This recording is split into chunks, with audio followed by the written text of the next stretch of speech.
Next हम आ जाते हैं प्रबंधन के उद्देश्य या ऑब्जेक्टिव ऑफ मैनेजमेंट।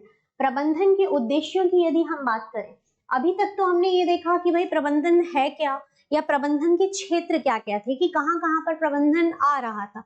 पर अब हम देखेंगे कि प्रबंधन तो हम पढ़ रहे हैं, हमने जान भी लिया कि प्रबंधन होता क्या है या किस किस एरियाज में काम आ रहा है, लेकिन ये भी तो जानना आवश्यक है ना कि भाई उद्देश्य क्या है, अल्टीमेटली आप पाना क्या चाह रहे हो। जब से हम सुनते जा रहे हैं प्रबंधन प्रबंधन, पर उसका कुछ तो गोल होगा ना, कुछ तो मोटिव होगा, कोई तो ऑब्जेक्टिविटी लेकर के चल रहा होगा ना।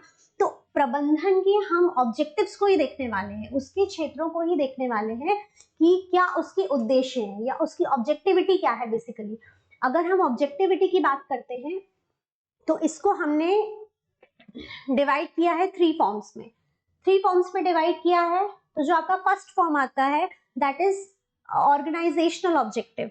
ऑर्गेनाइजेशनल ऑब्जेक्टिव, आप देखिए मैंने आपको बताया कि आप खुद को इमेजिन ही कर लीजिए कि आप संगठन का भाग हैं, तो इसीलिए संगठन के ही तो कुछ ऑब्जेक्टिव्स होंगे ना, कुछ तो उद्देश्यों को लेकर के चल रहे हैं हम, क्योंकि हम संगठन में ही है ऑलरेडी।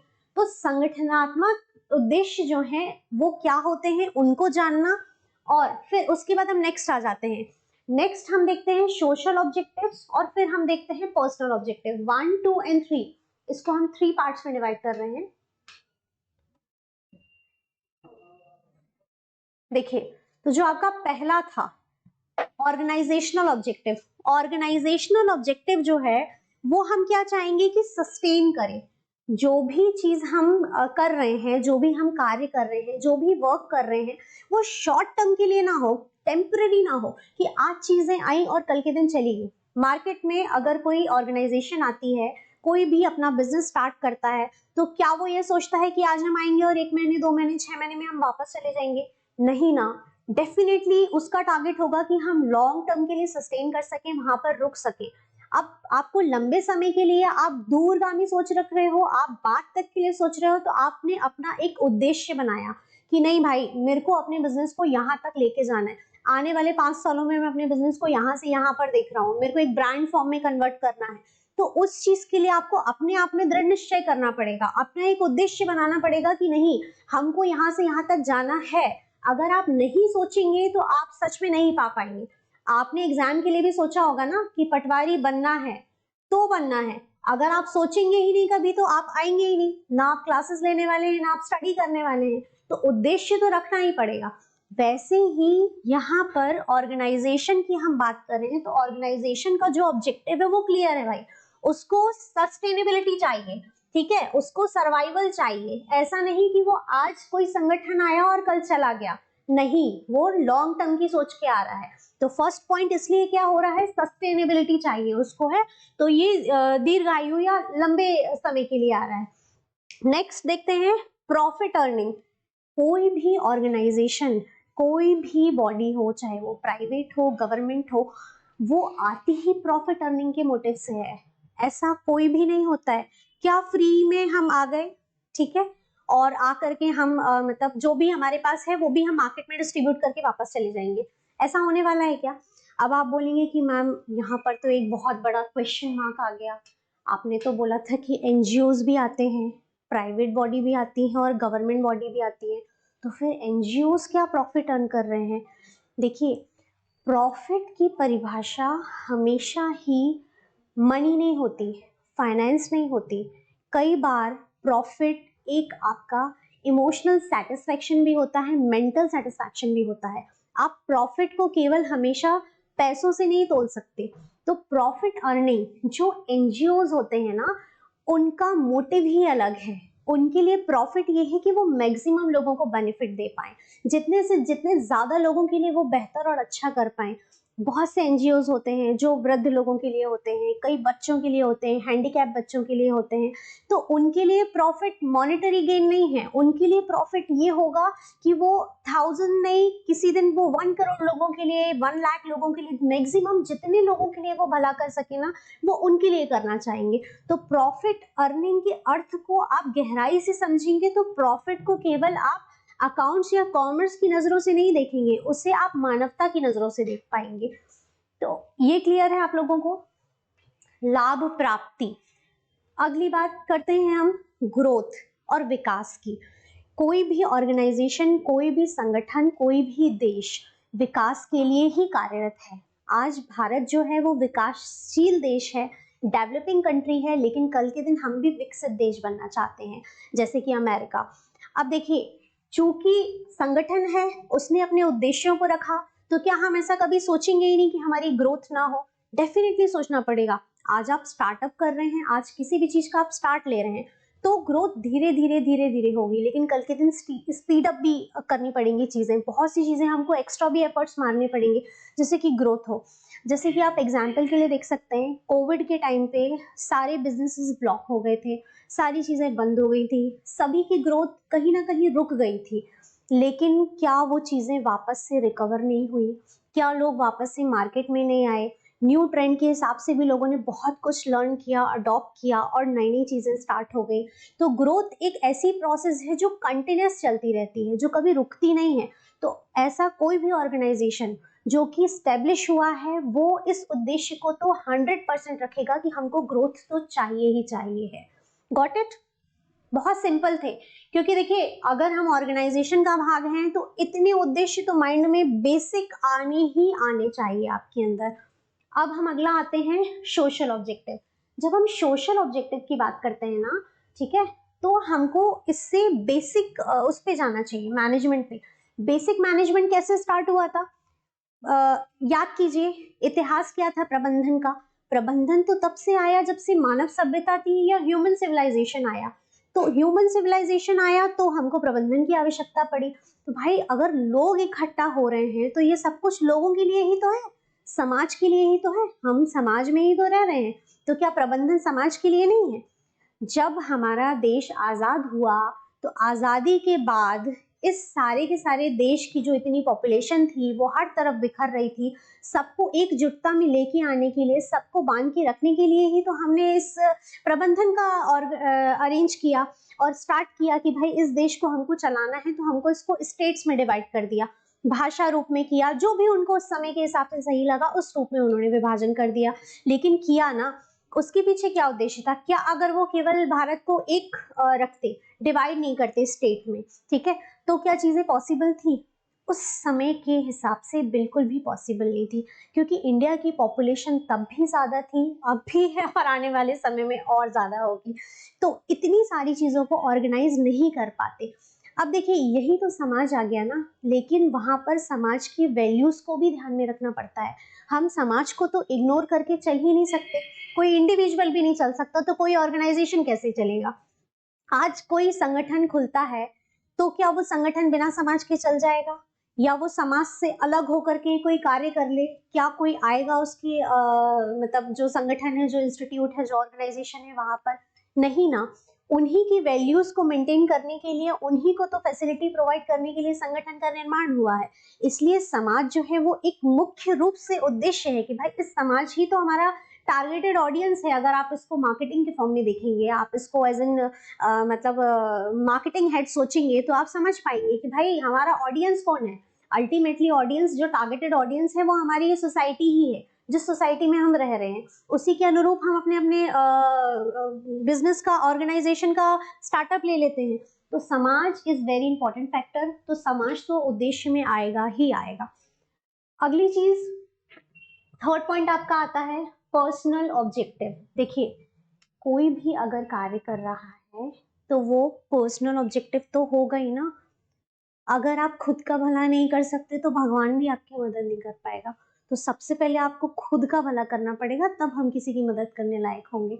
लोग बहुत बहुत मोटिवेशन देते हैं, बहुत बड़ी बड़ी ज्ञान की बातें करते हैं, पर स्वयं के लिए कुछ भी कार्य नहीं करते। दूसरों को तो ज्ञान देने के लिए, एडवाइस देने के लिए आपको सारे के सारे लोग अवेलेबल होंगे, लेकिन जब तक आप स्वयं के लिए भला नहीं करेंगे तब तक आप किसी का भला नहीं कर पाएंगे। अगर आप सोच रहे हैं कि आप बहुत अच्छे हैं, आप थोड़ी मोड़ी किसी की मदद करके कुछ बहुत अच्छा कर पा रहे हैं, तो नहीं।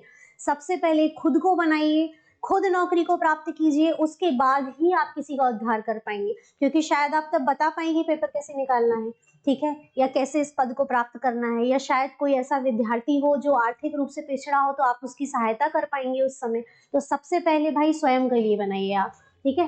तो पर्सनल ऑब्जेक्टिव तो होगा ही होगा। अगर हम पर्सनल ऑब्जेक्टिव नहीं रखेंगे तो कोई पर्सन काम करने ही क्यों आएगा? सैलरी मिल रही है तभी आ रहा है ना, तो पर्सनल ऑब्जेक्टिव तो आना ही आना है, ठीक है। अब व्यक्तिगत उद्देश्य है, तो व्यक्तिगत उद्देश्य के भी भाग हो गए। व्यक्तिगत उद्देश्य में जो सबसे ज्यादा इंपॉर्टेंट आता है वो क्या आता है, वित्तीय या फाइनेंशियल। कोई भी अगर कहीं भी ऑर्गेनाइजेशन में आ रहा है काम करने के लिए, तो फॉर श्योर वो अपनी बेसिक नीड्स को, अपनी ज़रूरतों को पूरा करने के लिए फाइनेंशियल गेन के लिए आ रहा है, क्योंकि उसको फाइनेंशियल रिक्वायरमेंट उसकी कहाँ से फुलफिल होंगी, कहीं भी वर्क करके। तो वो वर्क करने के लिए उसको बेस्ट मीडियम चूज करेगा ऑर्गेनाइजेशन, बेस्ट टू बेस्ट, जहां पर उसको बेस्ट टू बेस्ट फाइनेंशियल उसको हेल्प मिल पाएगी। तो फाइनेंशियल तो मोटिव होता ही होता है। Another thing is social. अब सोशल में क्या हो जाता है, यहाँ पर इंडिविजुअल लेवल पे बात कर रहे हैं।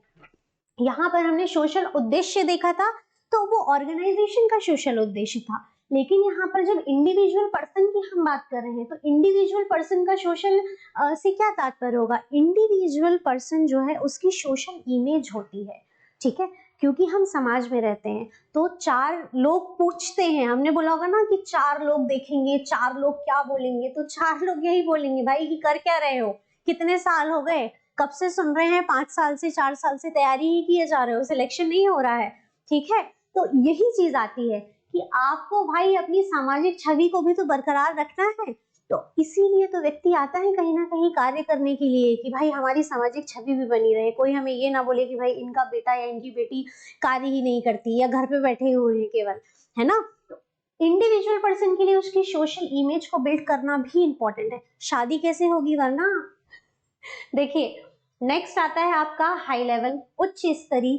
आप जिस स्तर पर आज हैं, हमेशा मानव क्या चाहता है, आगे बढ़ना चाहता है। आज हम जिस स्तर पर हैं, जहां पर हम खुद को देखते हैं, कल के दिन हम उससे और ऊंचा सोचते हैं कि आज अगर हमारे पास एक छोटी कार है, आज हम ऑल्टो चला रहे हैं, या फॉर एग्जांपल आज हम बाइसिकल चला रहे हैं, तो कल हमारे पास बाइक हो, बाइक होगी तो हम सोचेंगे कार हो, अब कार होगी तो हम सोचेंगे कि भाई उससे भी और अच्छी कार हो, ऑडी हो, जैगवार हो, व्हाटएवर, ठीक है, प्राइवेट जेट हो, जो भी कुछ हो, ठीक है। बट हम चाहेंगे अपने लेवल को अपडेटेड करना, एनहेंस करना, अपने स्तर को दिन प्रतिदिन और ज्यादा बढ़ाना। इसीलिए वो तो इंडिविजुअल या व्यक्तिगत आपका उद्देश्य होगा ही होगा। तो ये जो ऑब्जेक्टिव्स हैं ये बहुत ही बेसिक हैं। देखिए इसको हमने बहुत ही सिंपल फॉर्म में समझा है। ये सिर्फ हमने 3 पार्ट्स में डिवाइड किए, जिसमें कि आपको बहुत ही सरलता से मैंने आपको बता दिया कि किस प्रकार से आप इनको पढ़ सकते हैं या समझ सकते हैं। आपके ही जीवन को लेकर के हमने उदाहरणों के माध्यम से इसको समझा है। अब हम अगला टॉपिक पे जाते हैं।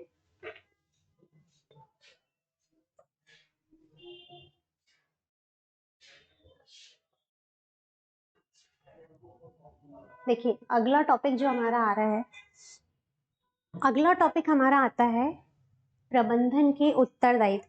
ऑब्जेक्टिव्स तो क्लियर है ना आप सभी को, बिल्कुल भी क्लियर है ना। उद्देश्य था दिमाग में, प्रबंधन समझने के बाद हमने उनके उद्देश्यों को समझा कि उद्देश्य क्या है, एक संगठन का क्या उद्देश्य है, सामाजिक रूप में क्या उद्देश्य होगा, और एक व्यक्तिगत रूप में क्या उद्देश्य है। इसके सिवा कुछ भी नहीं था, ना ही कोई कॉम्प्लिकेटेड बुकिश लैंग्वेज थी, और ना ही पढ़ने की जरूरत है इतना कॉम्प्लिकेटेड। बस अंडरस्टैंडिंग जिस दिन बिल्डअप हुई, एमसीक्यूज वैसे ही बनने वाले हैं आपके, ठीक है। चलिए अब नेक्स्ट हम देखते हैं रिस्पॉन्सिबिलिटी ऑफ मैनेजमेंट या प्रबंधन के उत्तरदायित्व। जब प्रबंधन हम कर ही रहे हैं, अब हम हमारे ऑब्जेक्टिव्स भी सेट हो गए, ठीक है, कि ये ऑब्जेक्टिव हैं, इनको हमने माइंड में रखते हुए प्रबंधन की शुरुआत कर दी, अपनी ऑर्गेनाइजेशन संगठन को बना दिया। अब संगठन बन गया भाई, लोगों की हायरिंग भी हो गई, सारी चीजें सेटल डाउन है। अब नेक्स्ट क्या आता है, रिस्पॉन्सिबिलिटी, ठीक है, 100% आएगी। ऐसा कभी होता ही नहीं है कि किसी भी चीज को हम शुरू करें और रिस्पॉन्सिबिलिटी नहीं आती है, रिस्पॉन्सिबिलिटी तो आएगी आएगी। अब जब आपके ऊपर उत्तरदायित्व आते हैं तभी आप बेहतर कर पाते हैं। जब तक जिम्मेदारियां नहीं होती ना, हम बहुत एंजॉय करते हैं अपने पेरेंट्स के घर में। जब जिम्मेदारियां बढ़ती हैं तो वो लड़कियां भी खाना बनाने लगती हैं ससुराल में, जिन्होंने अपने घर में कभी चाय भी नहीं बनाई होती है, ठीक है। तो जब जिम्मेदारी सर पे पड़ती है तभी व्यक्ति बेहतर से बेहतर प्रदर्शन कर पाता है। इवन हमें पता भी नहीं होता कि हम में कितनी काबिलियत है, और हमारे ऊपर जब वो चीजें आती हैं तो हमको पता चलता है कि बताइए हमारे अंदर तो ऑलरेडी इतना टैलेंट था, बट फिर भी वो छुपा हुआ था, क्योंकि हम बस घूम रहे थे यहाँ वहाँ, है ना। चलिए अब देखिए हम उत्तरदायित्वों की बात करें। यहाँ पर आप देखेंगे कि आप एक संगठन में हैं, आप एक ऑर्गेनाइजेशन में हैं। मैं बार बार आपको ये चीज़ याद दिला रही हूँ और आपको याद रखनी ही पड़ेगी कि आप एक ऑर्गेनाइजेशन में हैं। अगर आप नहीं रखेंगे तो आप मैनेजमेंट को समझ ही नहीं पाएंगे। इसीलिए प्लीज़ कंसीडर योरसेल्फ कि आप एक ऑर्गेनाइजेशन में हैं। जब आप एक ऑर्गेनाइजेशन में हैं या आप एक बिजनेस ओपन कर रहे हैं, तब बिजनेस जो होता है वो बहुत सारी चीज़ों से मिल करके ओपन होता है। केवल ऐसा नहीं होता है कि आज हमने कुछ सोच लिया, माइंड में आ गया कि बिजनेस खोलना है, बिजनेस ओपन हो गया, ठीक है? ऐसा बिल्कुल भी नहीं होने वाला है। बिजनेस ओपन करने के लिए आपको बहुत सी बेसिक चीज़ों की रिक्वायरमेंट होती है, जैसे कि कैपिटल रिक्वायरमेंट है, ठीक है? कैपिटल की रिक्वायरमेंट होगी, ह्यूमन रिसोर्स लगेगा आपको, बहुत सी चीज़ें लगेंगी। अब जब ये सारी चीज़ें आप ले लेंगे ना, आप किसी से कैपिटल ले रहे हैं तो आपके शेयर होल्डर्स आ गए, ह्यूमन रिसोर्स का यूज़ कर रहे हैं, आप मल्टीपल लोगों को हायर कर रहे हैं, बहुत सारी चीज़ें कर रहे हैं, आप कहीं से रॉ मटेरियल कलेक्ट कर रहे हैं, नंबर ऑफ चीज़ों को आप जब कर लेते हैं तो उसके बाद आपके ऊपर रिस्पॉन्सिबिलिटी आएगी, क्योंकि जिन जिन लोगों से आपने हेल्प ली है या आपके जो भी पार्टनर्स हैं उनकी टुवर्ड्स आपकी रिस्पॉन्सिबिलिटी बनती है कि आप उनकी भी, जो उन्होंने आप पे इतना ट्रस्ट करके आपके साथ उन्होंने कोलैबोरेशन किया है, तो आप उन चीज़ों को उनको प्रोवाइड करें जो आपने उनको प्रोमिसेस किए हैं। तो रिस्पॉन्सिबिलिटी में आपके लिए सबसे पहले आता है टुवर्ड्स दी स्टेक होल्डर्स या फिर अंशधारियों के प्रति आपकी जिम्मेदारी जो है या उत्तरदायित्व है। देखिए, मैंने आपको बताया कि किसी भी बिजनेस को ओपन करने के लिए आपको रिक्वायरमेंट होगी कैपिटल की, ठीक है? कैपिटल की जो रिक्वायरमेंट है आपकी, ठीक है, उसके लिए आप क्या करेंगे, आप लोगों से कैपिटल लेंगे तो आपके स्टेक होल्डर्स आ जाएंगे। स्टेक होल्डर्स हैं तो आपकी रिस्पॉन्सिबिलिटी है कि उनको भी प्रॉफिट अर्न हो, क्योंकि उन्होंने अगर इन्वेस्टमेंट किया है आपके बिजनेस में तो डेफिनेटली इसी मोटिव से किया है कि कल के दिन उनको प्रॉफिट होगा। तो उनको प्रॉफिट होगा तो आपकी उत्तरदायित्व, क्योंकि देखिए जब कभी भी हम किसी चीज़ की शुरुआत करते हैं तो हम सिर्फ ये नहीं सोच सकते ना कि सिर्फ प्रॉफिट ही अर्न होने वाला है, उसके साथ किसी भी कार्य के साथ जिम्मेदारियां तो आती ही आती है। वैसे ही आपके साथ भी जिम्मेदारियां आएंगी ही आएंगी। तो जब आप प्रबंधन कर रहे हैं, किसी भी संगठन का भाग हैं, तो आपके ऊपर रिस्पॉन्सिबिलिटी है कि आप इन चीज़ों को समझें। पहला आ जाता है आपके पास स्टेक होल्डर्स जो हैं उनके लिए या अंशधारियों के लिए। अगला आ जाता है आपके जो कर्मचारी हैं, जो एम्प्लॉयज हैं, जो दिन रात आपके लिए काम कर रहे हैं, कंटिन्यूसली आपका सहयोग कर रहे हैं, जो भी आपने लक्ष्य बनाया है उसको पाने में हर दिन वो आपके साथ उतनी ही शिद्दत से काम कर रहे हैं जितनी शिद्दत से आप काम कर रहे हैं या आप अपने कार्य को करवाना चाहते हैं, क्योंकि बिना एम्प्लॉयज के, बिना कर्मचारियों के संगठन कुछ होता ही नहीं है। इसीलिए आपकी बहुत ही अधिक आवश्यकता होती है आपको इस चीज़ को समझने की कि उन लोगों का हमको बहुत अधिक ध्यान रखना है और उनकी जो भी इच्छाएं हैं, जो भी चीज़ें रिक्वायर्ड हैं वो हमको फुलफिल करनी है। तो कर्मचारियों के प्रति या टुवर्ड्स द एम्प्लॉयज आपकी रिस्पॉन्सिबिलिटी बनती है, वो चीज़ आपके माइंड में हमेशा होनी चाहिए। नेक्स्ट थिंग हम आते हैं ग्राहकों के प्रति। देखिए, आप बिजनेस कर रहे हैं तो कस्टमर ओरिएंटेड अगर आपका बिजनेस है, ठीक है, मोस्टली जो बिजनेसेस होते हैं, जो ऑर्गेनाइजेशन होती हैं, वो कस्टमर ओरिएंटेड होती हैं, क्योंकि इसका तो मोटिव ही यही है ना, समाज के लिए हो रहा है।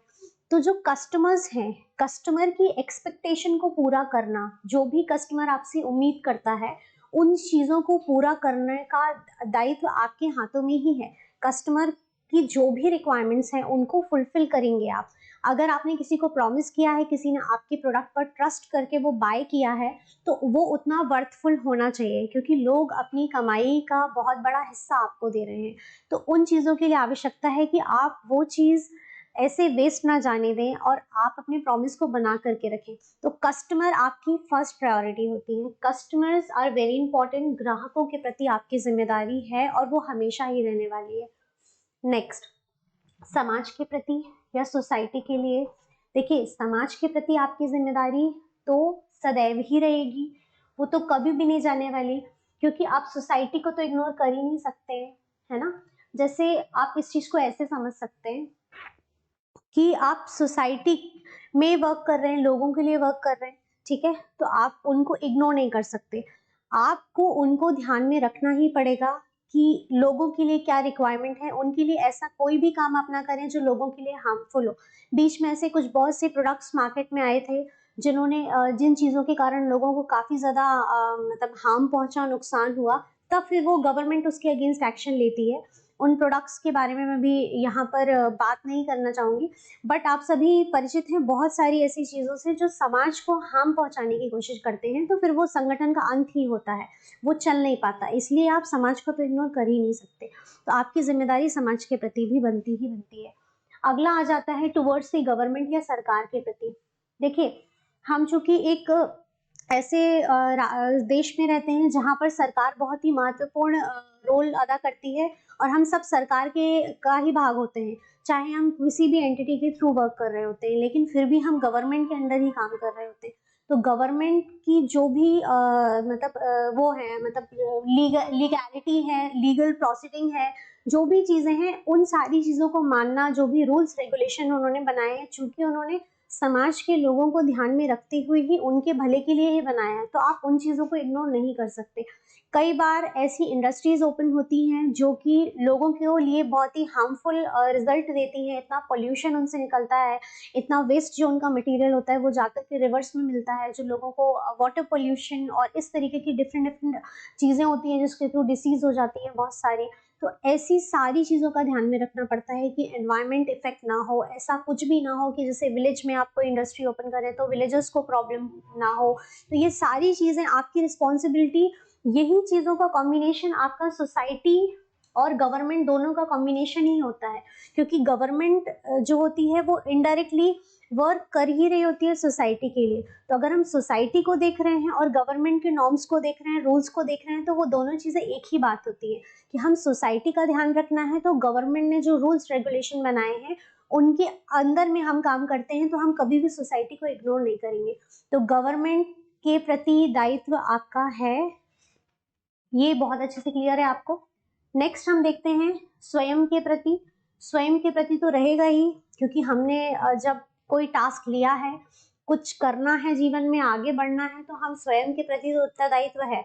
ऐसा ना हो कि कहीं हम बाकी चीज़ों का ध्यान रखते रखते स्वयं की हेल्थ को लोग इग्नोर कर देते हैं। कई बार लोग जॉब में इतना ज़्यादा बिजी हो जाते हैं कि वो खुद की हेल्थ को इग्नोर कर देते हैं, और फिर बाद में BP, diabetes, number of diseases उनको ही हो जाती है। इसलिए आजकल लोग हेल्थ कॉन्शियस हो रहे हैं काफ़ी ज़्यादा। तो अच्छी चीज़ें हैं कि हम खुद का भी ध्यान रखें और अपने जो मोटिव्स हैं, गोल्स हैं, उनको भी ले करके चलें। ऐसा ना हो कि कहीं हम करते करते एट द एंड हम ये देख रहे हैं कि कंपनी का जो भी प्रॉफिट हुआ है वो सब में डिस्ट्रीब्यूट होने के बाद आपके पास ही कुछ नहीं बचा। ठीक है, तो आपको अपने आप को भी इग्नोर नहीं करना है, स्वयं का भी ध्यान रखना है बाकी सबके साथ साथ।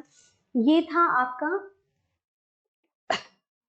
रिस्पॉन्सिबिलिटीज, उत्तरदायित्व, जो कि आएंगे ही आएंगे, जिन्हें हम इग्नोर तो कर ही नहीं सकते हैं, तो क्यों ना हम उन्हें खुशी खुशी ही अपना लें। चलिए देखिए, अब हम देखने वाले हैं प्रबंधन की प्रकृति, नेचर ऑफ मैनेजमेंट। प्रबंधन की प्रकृति को अगर आपने समझ लिया तो आप देखेंगे कि आप डेफिनेशन से यही समझते आ रहे हैं, ठीक है, लेकिन फिर भी हमको डिटेल में समझना है ना सब्जेक्ट को, इसीलिए हमको उसको इतने सारे भागों में विभाजित करना पड़ा। तो सब्जेक्ट जो है प्रबंधन, जो आपका मैनेजमेंट है, उसकी प्रकृति क्या होती है, उसका नेचर क्या होता कैसा है मैनेजमेंट, उसको देखने के लिए आप देखेंगे मैनेजमेंट जो है, प्रबंधन जो है, वो विज्ञान है या कला है। ये आपको इंट्रोडक्शन में भी बताया गया था, डेफिनेशन भी है इवन कि प्रबंधन जो है वो आर्ट भी है और साइंस भी है। तो अब बेसिकली आर्ट और साइंस दोनों कैसे है ये जानने की जरूरत है हमको। प्रबंधन जो है वो आर्ट और साइंस दोनों है, वो कैसे है, पहला पॉइंट है हमारा।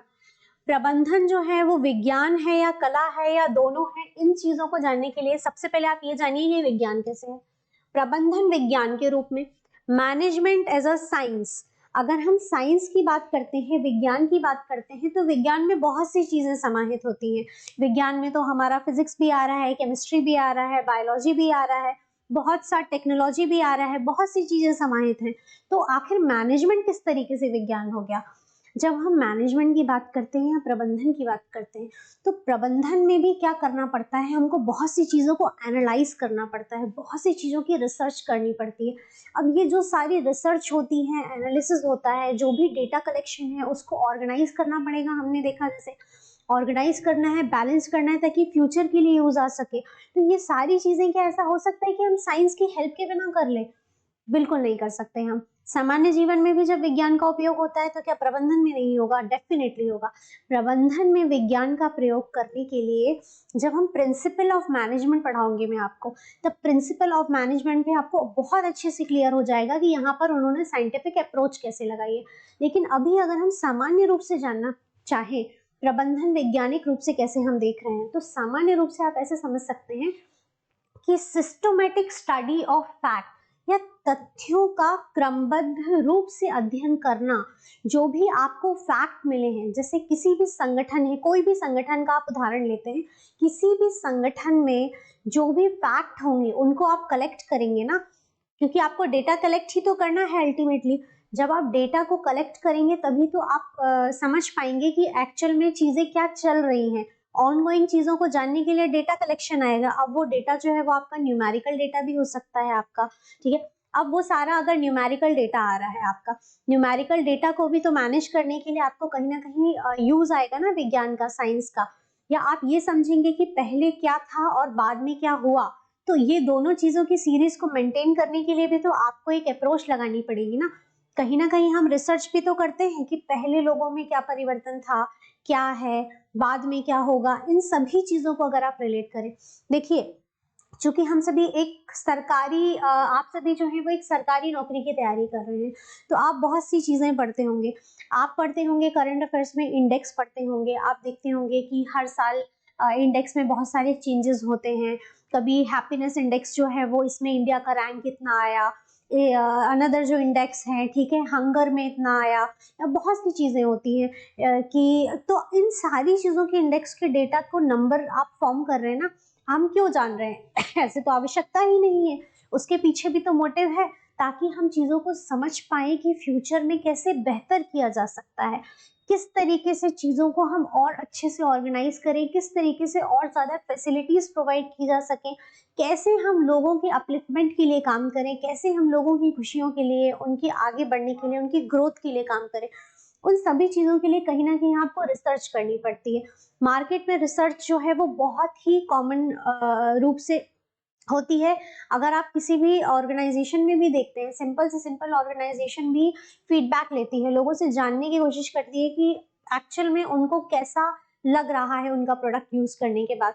तो आप ये समझ सकते हैं कि अगर हम वैज्ञानिक डेटा का यूज नहीं करेंगे तो कैसे संभव होगा प्रबंधन। तो वैज्ञानिक तरीके का, वैज्ञानिक तौर तरीकों का प्रयोग करना, इसको आप ऐसे बोल सकते हैं। आप सिस्टमेटिक तरीके से जब चीजों को, फैक्ट को पढ़ रहे हैं ना, वही तो विज्ञान है। आखिर जितने भी हमने लोग पढ़े, जिन्होंने भी एक्सपेरिमेंट्स किए होंगे, वो सब एक्सपेरिमेंट्स किए, तब तो आउटकम आया ना कि ये चीजें करने से प्रबंधन में और अधिक हमको मतलब अच्छा रिजल्ट मिलता है, या और अधिक मजबूती आती है, कार्य जो है वो बहुत अच्छे से होता है। इसीलिए वैज्ञानिक रूप से सिस्टमेटिक स्टडी करना और फैक्ट्स को, सिस्टमेटिक स्टडी जो है फैक्ट्स की, वो हमको कहलाती है कि हम वैज्ञानिक दृष्टिकोण है हमारा।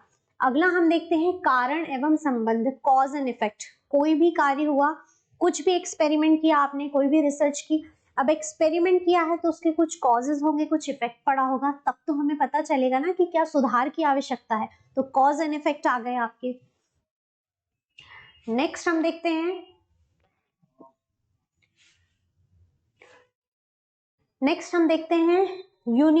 यहाँ पर हम देख रहे हैं कि सार्वभौमिकता आ रही है। सार्वभौमिकता आ रही है या फिर universality of principle and rules, क्योंकि यहाँ पर चीजें जो हैं वो इंडिविजुअली नहीं है, यहाँ पर बहुत विस्तृत रूप में चीजें हो रही हैं। तो कहीं ना कहीं हमको सारी चीजों को लेकर के चलना है, तो एक वैज्ञानिक दृष्टिकोण को अपनाते हुए चलना है प्रबंधन में भी।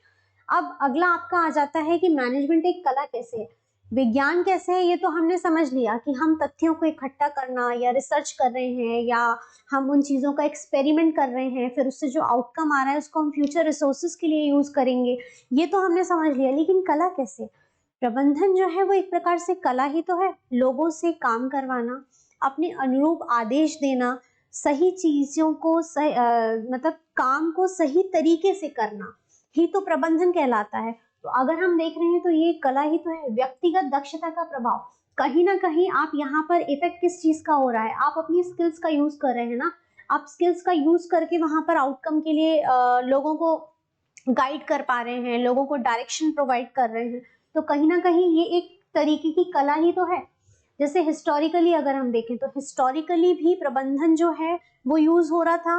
फिर मॉडर्न टाइम आया, जैसे हमने कंसेप्ट देखा था प्रबंधन का, तो कंसेप्ट में ट्रेडिशनल भी था, मॉडर्न भी था। ट्रेडिशनल कंसेप्ट परंपरागत भी चला आ रहा था और कुछ मॉडर्न कंसेप्ट भी आ गया। तो समय के अनुरूप चेंज हो रहा है। तो क्योंकि लोगों में और ज्यादा अपस्किलिंग होती जा रही है, लोग नई नई स्किल्स को डेवलप करते जा रहे हैं, लर्न करते जा रहे हैं, सीखते जा रहे हैं, अडॉप्ट करते जा रहे हैं। जब नई नई प्रकार की कलाओं को, स्किल्स को लोग अडॉप्ट करते जाएंगे तो काम कराने का तरीका जो है वो और इजी हो जाएगा, काम करने का तरीका सरल हो जाएगा और सरलता से काम हो जाएगा। तो ये कहीं ना कहीं कला से तो संबंधित हुआ ना, क्योंकि ये कला ही तो हो रही है जिसके द्वारा आपका कार्य जो है वो सरलता से किया जा पा रहा है। अब देखिए अगला आपका आ जाता है अनुभव द्वारा सुधार। देखिए आपके जीवन में बहुत से ऐसे मतलब आपके एल्डर्स होंगे जिनके एक्सपीरियंसेस के थ्रू आपने बहुत चीजें लर्न की होंगी। कई लोगों के बड़े भाई बहन होते हैं, ठीक है, या आपके माता पिता हैं। उन सभी के अनुभवों से आपने अपने जीवन में जो भी कुछ सीखा, उन्होंने जो गलतियां की वो आपको वो भी शेयर करते हैं और जो अच्छा कार्य किया वो भी शेयर करते हैं। अगर हम उनकी एक्सपीरियंसेस से ही चीजों को सीख लेंगे तो शायद हमारा जीवन आगे का बहुत ही अच्छा होगा, क्योंकि हम फिर वो मिस्टेक्स नहीं करेंगे। हम खुद के द्वारा भी की गई गलतियों के, अपने खुद के अनुभव से भी आगे हम उन गलतियों को ना दोहरा करके भी अपने जीवन को सरल और अच्छा बना सकते हैं। इसलिए अनुभव जो है वो बहुत ही महत्व रखता है। अगर हम संगठन में, मैनेजमेंट में देखते हैं तो भी अनुभव का बहुत ही ज्यादा इंपॉर्टेंट रोल है, क्योंकि अनुभव भी जो व्यक्ति होता है वो हमको बहुत अधिक सहायता कर सकता है कि किस प्रकार से हम अपने कार्य का निर्वहन कर सके और किस प्रकार से हम अपने गोल को जल्दी से जल्दी और अच्छी तरीके से सफलता प्राप्त कर सके और उसको अचीव कर सके। नेक्स्ट हमारा है परिस्थितियों के अनुसार निर्णय, सिचुएशन के अकॉर्डिंग डिसीजन। देखिए हमेशा चीजें प्री प्लान्ड नहीं होती। ठीक है कि हम मैनेजमेंट में प्लानिंग करते हैं, हम बहुत कुछ प्लान करते हैं कि हमको ये करना है, फिर ये करना है, फिर ये करना है, पर हमेशा ऐसा नहीं होता ना कि सारी चीजें एक सी रहें। कोविड के पहले लोगों ने बहुत सोचा था कि हम ये कर लेंगे, बिल्कुल हम तो सिलेक्ट हो जाएंगे और बिल्कुल हम बन ही जाएंगे अधिकारी, या जो भी है वट एवर पोस्ट हमको मिल जाएगी। पर क्या ऐसा होता है? नहीं ना। सिचुएशन चेंज होती है तो उसके हिसाब से हमको अपने फैसले भी कई बार बदलने पड़ते हैं। इसीलिए सिचुएशन बेस्ड भी होता है। जब जैसी परिस्थितियां आ रही हैं उसके अनुरूप आप अपने निर्णयों को परिवर्तन कर दें। परिवर्तन ही संसार का नियम है। अगर आप परिवर्तन को एक्सेप्ट नहीं करेंगे, चेंज को एक्सेप्टेंस नहीं आएगा आपके अंदर, चेंज को लेकर के एक्सेप्टेंस, तो आपको काफी ज्यादा डिफिकल्टी जाएगी। इसलिए जो भी कुछ न्यू आ रहा है उन चीजों को सीखने में, समझने में कोई बुराई नहीं है। जैसे कि आज मैनेजमेंट सब्जेक्ट आया, आप मैनेजमेंट को सीखेंगे, समझेंगे, जानेंगे तो आपको इससे जीवन में फायदा ही होगा। ज्ञान कभी भी व्यर्थ नहीं जाता। आज अगर आपने ये भी सीख रहे हैं तो ये भी आपको कहीं ना कहीं जीवन में अवश्य ही काम आने वाला है। तो एक नई चीजों के लिए आप एक्सेप्टेंस लेकर के आइए कि जो भी कुछ नया हो रहा है उसको एक्सेप्ट करना है और उसको एक्सेप्ट करते हुए ही हमको जीवन में आगे बढ़ना है। यही चीज बता रही है कि जो भी सिचुएशन आ रही है उनको देखते हुए हमको निर्णय लेना पड़ेगा, परिस्थिति के अनुरूप निर्णय लेना।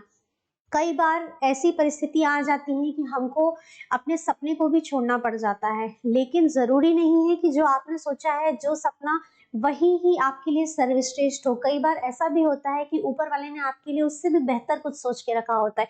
कई बार ईश्वर हमारे लिए इतनी अच्छी चीजें सोच लेता है, इतना अच्छा कुछ सोच के रखा होता है जितना कि शायद मानव में इतनी कैपेसिटी नहीं है कि वो इतनी कल्पना भी कर सके कि हमको ऐसा भी कुछ जीवन में मिल सकता है। तो कभी भी हताश और निराश मत होइए अपने जीवन से। अपने जीवन की जो ऊर्जा स्तर है उसको बनाए रखिए और जो भी परिस्थितियां आती हैं उन परिस्थितियों के अनुरूप निर्णय लेने की क्षमता को अपने अंदर डेवलप कीजिए और अपने आप को स्ट्रांग बनाइए। यही चीज बता रही है कि मैनेजमेंट में यही आर्ट को तो हम सीख रहे हैं ना।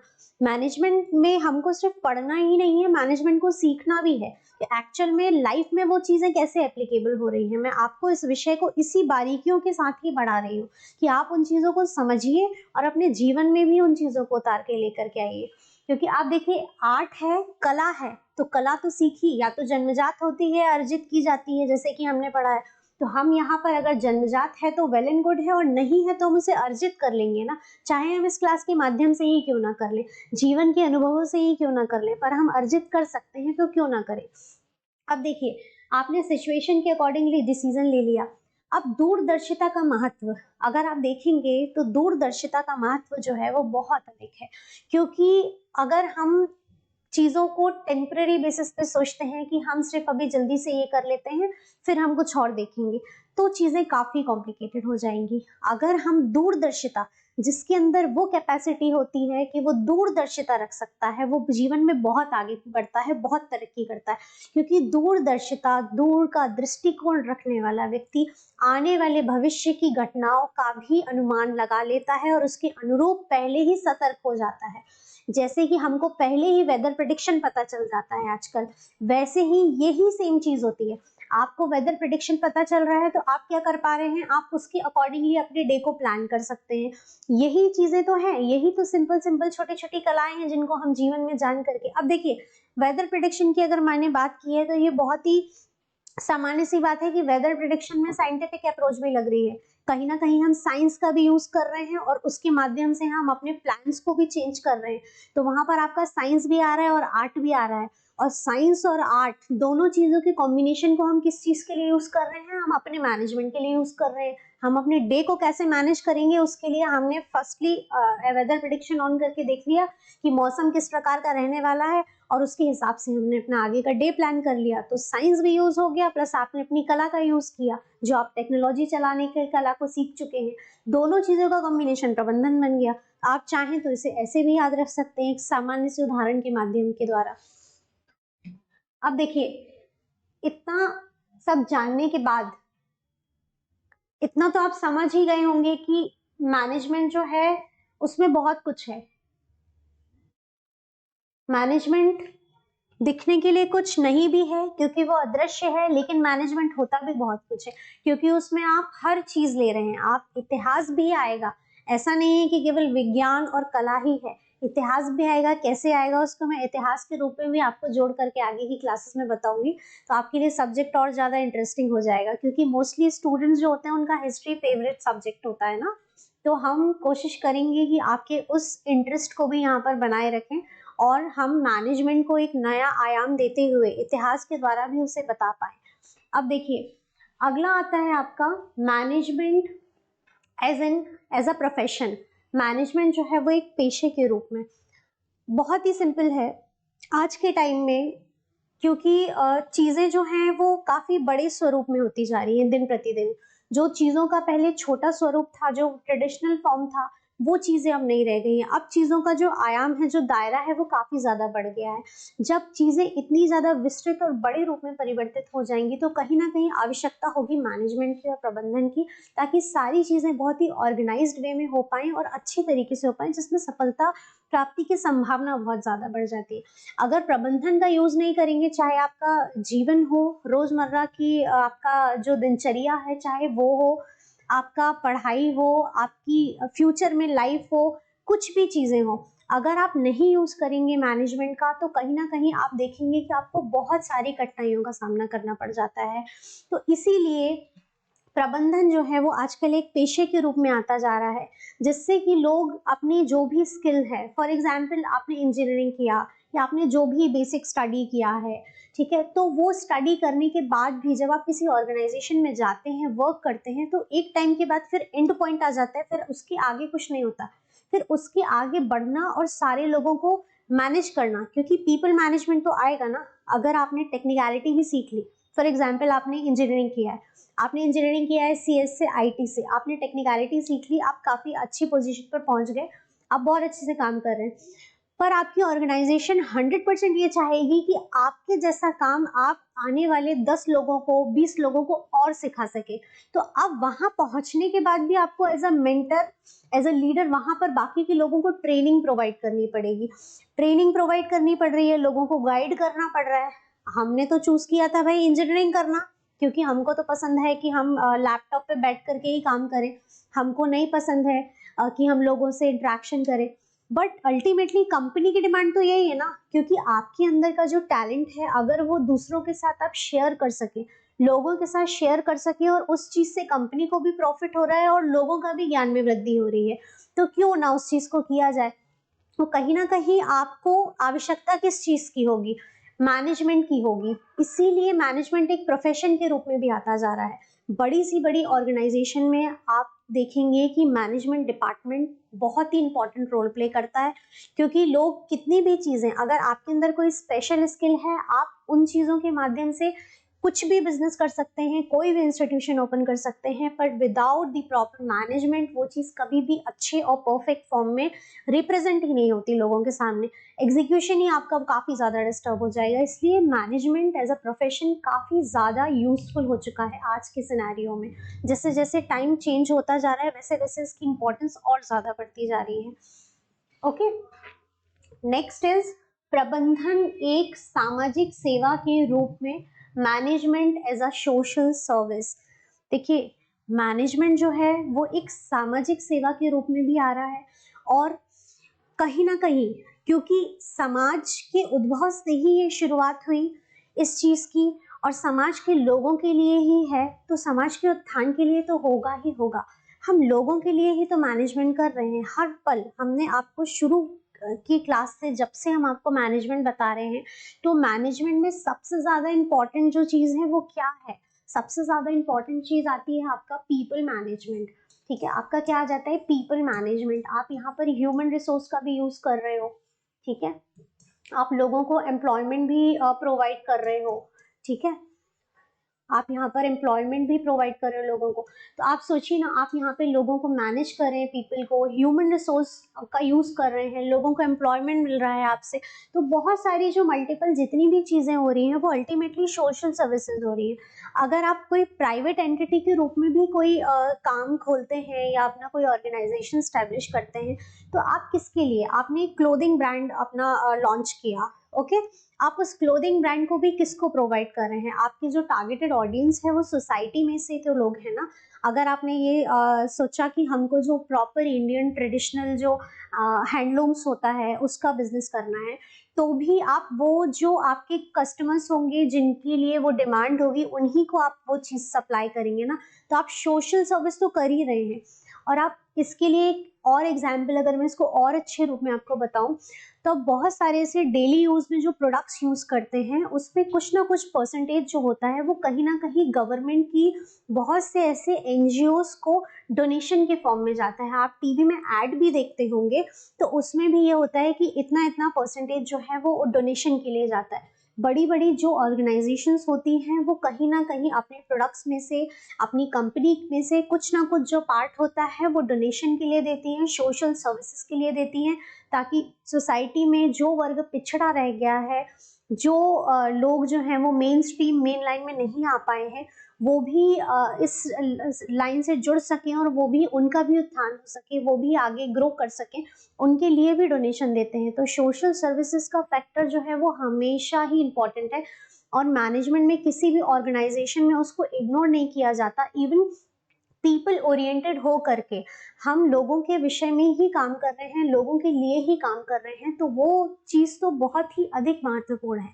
लोगों के साथ ही काम करना है, लोगों के लिए ही काम करना है। तो प्रबंधन की जो प्रकृति है, चूंकि प्रबंधन बना ही लोगों के समूह में इकट्ठे होने से है, लोगों के समूह में आने से ही उसकी जरूरत पड़ी, इसीलिए प्रबंधन का महत्व लोगों के लिए, समाज के लिए तो था, है और सदैव ही रहने वाला है, क्योंकि ये एक पीपल ओरिएंटेड ही प्रोफेशन है।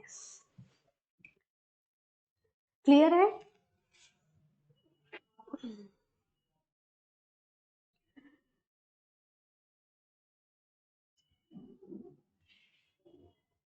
देखिए, ये प्रबंधन के स्तर हैं, लेवल ऑफ मैनेजमेंट।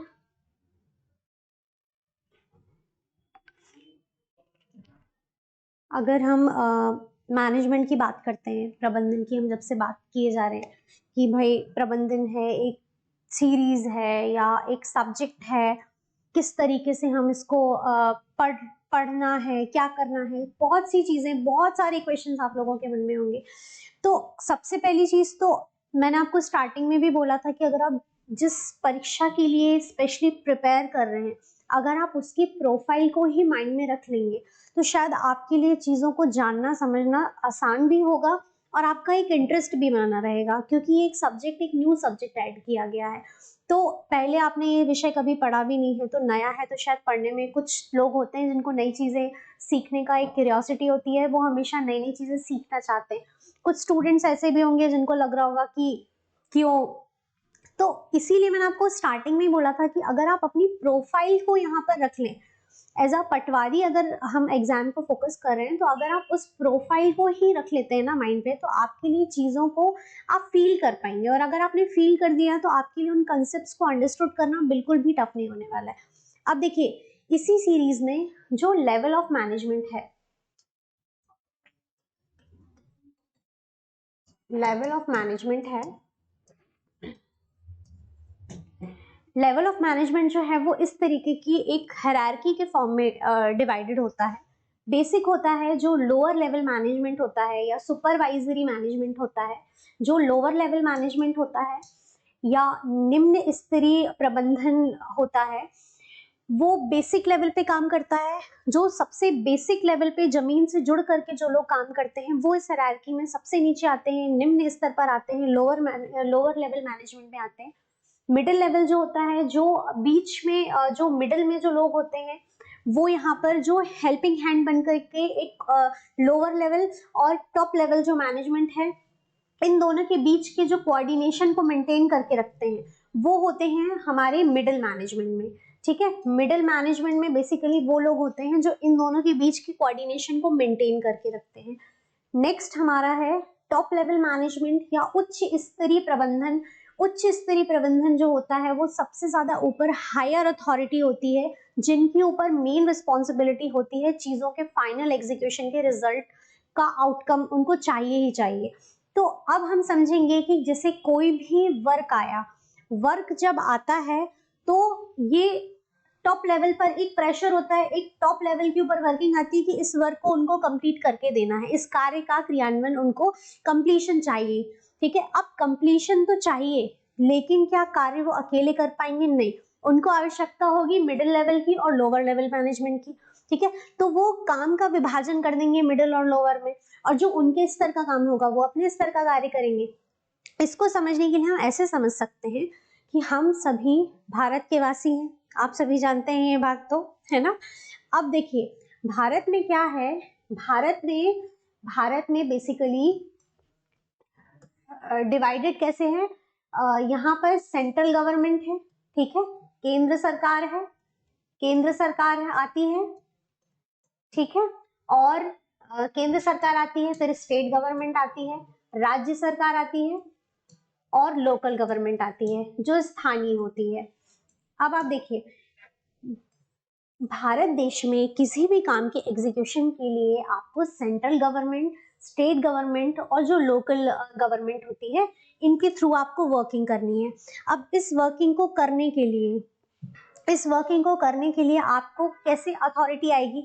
हमको इंडिया लेवल पे हमको कोई अपनी कंट्री के लिए कुछ ना कुछ एक अच्छा काम करना है या कोई भी कार्य को फाइनल करना है कि ये कार्य दिया गया है और इसको पूर्ण करना है। इसको पूर्ण करने के लिए क्या होगा, सेंट्रल गवर्नमेंट जो है वो कुछ पॉलिसीज बनाएगी, सेंट्रल गवर्नमेंट इसका एग्जीक्यूशन का काम देगी स्टेट गवर्नमेंट को। स्टेट गवर्नमेंट जो है वो और ज्यादा डिटेलिंग में जाते हैं तो वो लोअर गवर्नमेंट को वो चीजें प्रोवाइड करेगी। अब लोअर गवर्नमेंट जो होती है वो भी डिफरेंट पार्ट्स में डिवाइडेड होती है, जो स्थानीय स्तर की होती है, तो वो क्या करेगी, जो उनके अंदर की जो बेसिक लेवल के जो एम्प्लॉयज हैं या बेसिक लेवल का जो डिपार्टमेंट है वो उनसे वो कार्य कराएगी। बिल्कुल भी कंफ्यूज मत होना, बिल्कुल भी कंफ्यूज मत होना। ये सब कुछ भी अगर आपको नहीं समझ में आया, ठीक है, कि इंडिया में हमने किस तरीके से गवर्नमेंट के सेक्शन को डिवाइड किया, तो भी आपको अब समझ में आ जाएगा, क्योंकि हम आपकी जो जॉब प्रोफाइल है उससे ही समझा देंगे। बेसिकली मैं आपको बता ये रही थी कि जो पॉलिसी मेकिंग का काम था, पॉलिसी एक सरकार से, केंद्र सरकार से राज्य सरकार से जो स्थानीय सरकार है वहां तक आ रही है। अब कोई कार्य दिया गया है स्पेसिफिक, उस कार्य का एग्जीक्यूशन करना है, उस कार्य के एग्जीक्यूशन के लिए एम्प्लॉयज लगेंगे। अब वो एम्प्लॉयज कौन होंगे, किन के द्वारा कराया जाएगा? अल्टीमेटली मिनिस्ट्री जो होती है, जो गवर्नमेंट होती है, वो बनाती है प्लान और पॉलिसीज। उनका एग्जीक्यूशन किससे कराती है? जो गवर्नमेंट है वो पॉलिसी बना रही है, अब वो पॉलिसी का एग्जीक्यूशन किससे करा रही है? एडमिनिस्ट्रेशन से करा रही है, या तो फिर हम इसको बोल सकते हैं कि प्रशासन से करा रही है।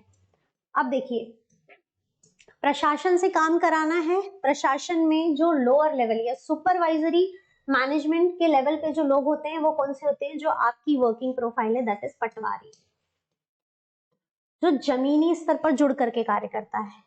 लोगों का जो बेसिक लेवल का काम है, लैंड से भूमि का नामांकन करना है या भूमि से संबंधित विभिन्न जो कार्य होते हैं उसका जो मापन करना है, ये सभी कार्य कौन करके देगा? पटवारी करके देगा, क्योंकि लैंड भी तो दिया है ना गवर्नमेंट ने। तो जो बेसिक लेवल का काम है वो कौन कर रहा है? पटवारी कर रहा है। तो पटवारी आपका किसके अंदर आ गया? आपका लोअर मैनेजमेंट के अंदर आ गया। मिडिल मैनेजमेंट में कौन आ जाता है? क्योंकि पटवारी अपने लेवल की वर्किंग करेगा, भूमि का मापन करेगा, नामांकन करेगा, लेकिन जो उसके आगे का कार्य है, ठीक है, उसकी अथॉरिटी उसको नहीं है। फिर उसकी अथॉरिटी किसको है? उसकी अथॉरिटी है नायब तहसीलदार को, ठीक है, तहसीलदार को। तो ये पटवारी जो होता है वो किसको रिपोर्टिंग करता है? तहसीलदार और नायब तहसीलदार को रिपोर्टिंग करता है। वो यहाँ से जो भी डेटा कलेक्शन है वो डेटा को कलेक्ट करेगा और वो सारे डेटा को किसको आगे ट्रांसफर करेगा? वो नायब तहसीलदार और तहसीलदार, क्योंकि उनके सीनियर्स जो वो हैं, अथॉरिटीज हैं, उनको वो डेटा को प्रोवाइड करना होगा। इनकी जो वर्किंग होगी उन चीजों को क्रॉस वेरिफिकेशन करना, चेक करना, ये सारी वर्किंग करने के बाद जब वो फाइनली सेटिस्फाइड हो जाएंगे उस वर्किंग से, जब वो सेल्फ पूरी चीजों का एनालिसिस कर लेंगे, तब वो इस चीज को अप्रूव करेंगे और फिर वो क्या करेंगे? इस चीज का पूरा जो डेटा है वो आगे जो उनकी हायर अथॉरिटी है, लाइक डीएम, वो उनको ट्रांसफर करेंगे। यहाँ पर डीसी भी, आप डीसी डीएम इनको रिपोर्ट करना होगा। तो यहाँ पर टॉप लेवल में कौन आ गया? टॉप लेवल में डीसीडीएम आ गए। तो अब आप हायरार्की को समझ पा रहे हैं? मैनेजमेंट में भी यही है, क्योंकि हायरार्की आप किसी भी ऑर्गेनाइजेशन में जाइए, आप किसी भी ऑर्गेनाइजेशन में जो हायरार्की होती है वो ऐसी 3 पार्ट्स में डिवाइडेड होती है। प्रबंधन में जब आप पढ़ते हैं किस तरीके से विभाजन किया गया है, जो डिपार्टमेंट है, जो लोगों को, अब आपने लोगों को एक साथ तो ले आए हैं काम करने के लिए, लेकिन उनको डिवाइड भी तो करना पड़ेगा ना। तो उनका विभाजन करते हो आप लोअर लेवल, मिडिल लेवल और टॉप लेवल में। निम्न स्तरीय, मध्य स्तरीय और उच्च स्तरीय, इन 3 भाग में विभाजित कर दिया। इसको आप अपनी प्रोफाइल के एग्जाम्पल के माध्यम से बहुत ही सरलता से समझ सकते हैं। ये था हमारा लेवल ऑफ मैनेजमेंट।